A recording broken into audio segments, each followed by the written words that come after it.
नमस्कार शेतकरी बांधवांनो, खरीप हंगामा 2026 यासाठी शेतकऱ्यांसाठी एकदम महत्त्वाची दिलासादायक बातमी आहे.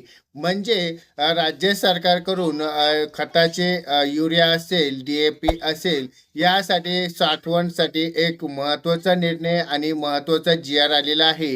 या व्हिडिओच्या माध्यमातून आपण थोडक्यात जी-आर पाहणार आहोत. तर हा व्हिडिओ शेवटपर्यंत बघा.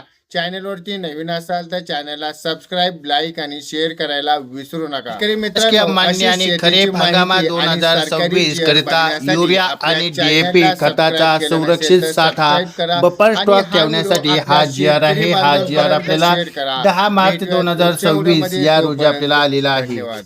यामध्ये बघितलं असेल आपण राज्यातील खरीप हंगामात जून, जुलै, ऑगस्ट कालावधी शेतकऱ्यांसाठी आता खताची मागणी आता आपल्याला खरेदी प्रत्यक्षात मोठ्या प्रमाणात पाहायला दिसत आहे. पण या ठिकाणी पावसाळ्यामुळे वाहतूक अडथळा, रेल्वे किंवा उशिरा उत्पादन अडचणी यामुळे बरेच काही शेतकऱ्यांना खताची कमतरता जाणवते. पण पार्श्वभूमीच्या शासनावरती खरीप हंगामावरती आपण 2026 बफरिंग स्टॉक ठेवण्याचा आता सरकारने निर्णय घेतलेला आहे.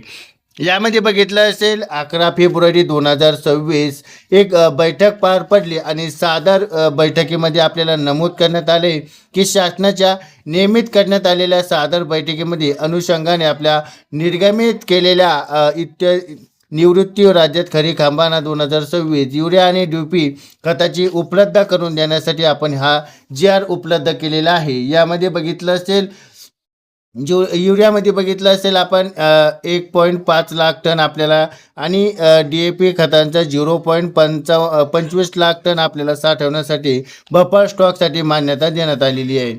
या ठिकाणी बघितलं असेल महाराष्ट्र कृषी विकास महामंडळ 80,000 टन आपल्याला पाहायला मिळत आहे. त्या ठिकाणी DAP बघितले 4,200 असे आपल्याला खतांची बरीच काही यादी आपल्याला दिलेली आहे. आणि या यादीनुसार आपल्याला खतांची उपलब्धता करण्यासाठी एक महत्त्वाचा निर्णय आहे.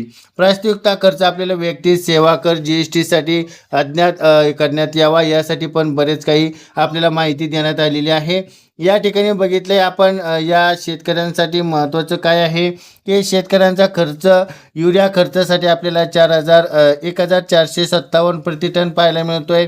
पण या ठिकाणी DAP बघितलंय तर साठा आपल्याला 2765 टन आपल्याला पाहायला मिळते. म्हणजे काय एप्रिल 2026 पूर्व साठा आपल्याला एक करणं आवश्यक आहे.